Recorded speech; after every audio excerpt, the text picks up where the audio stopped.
100% ମୁଁ କାମ କରିଛି ମୁଁ ଟିକେଟ ନେବି ନିଶ୍ଚିତ ଟିକେଟ ନେବି ଆଉ ଟିକେଟ ନହେଲେ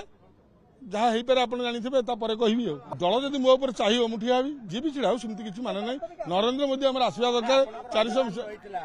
ଅଭିମାନ ରହିଥିଲା ଯୋଉ ମିଡିଆରେ ବାଜୁଛି ସେଟା ଭିତରେ ସଂଗଠନ ଖରାପ ହଉଛି ବୋଲି ଅଭିମାନ ରହିଥିଲା ମୋର ଅଲଗା କିଛି ପ୍ରତିବାଦ ହେଲା ଗୋଟେ କ୍ଲିପରେ ଗୋଟେ ଷ୍ଟେଜରେ ସେ ଇଆଡେ ସିଆଡୁ କହିଦେଇଥିଲେ ଆମର ଏମପି ଶାସକ ମାଧବ ସେଥିପାଇଁ ଆମ ଲୋକଙ୍କର ମତେ ଧରିକି ଗଲେ ଯେ ତମେ ତ ଟିକେଟ ନାହିଁ ତମେ କାହିଁ ଆମକୁ ଧରିକି ବୁଲୁଛ ଛାଡ଼ିଦିଅ ମୁଁ କହିଲି ନାହିଁ ଆପଣ ଚାଲନ୍ତୁ ପାର୍ଟି ଅଫିସରେ ଆମେ ଦେଖା ହେଇଯିବା ସବୁ ଆଲୋଚନା ହେଇଛି ସବୁ ଠିକଠାକ ଅଛି ଆମେ ରାଜ୍ୟ ସଭାପତିଙ୍କ ସାଙ୍ଗେ ଆଡ୍ କଲୁ ସେ ଆଜି ପୁରା ସବୁ ମାନେ ଫାଇନାଲ କରିକି କହିଲେ ଯେ ମୁଁ କାଲି ସୁଦ୍ଧା ଆପଣଙ୍କୁ ସବୁ ଜଣେଇଦେବି ଆଉ କିଛି ଅସୁବିଧା ନାହିଁ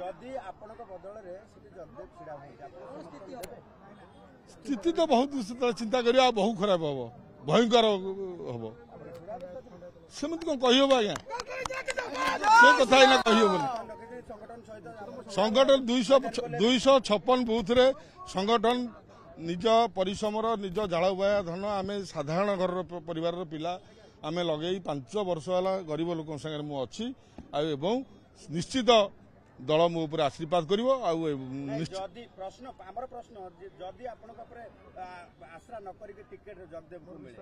ମୋର ତ ବିଶ୍ୱାସ ଭରସା ଅଛି ଏବଂ ମନମୋହନ ଭାଇଙ୍କ ପାଖରେ ଯିଏ ସଂଗଠନ ରାଜ୍ୟକୁ ଚଲୁ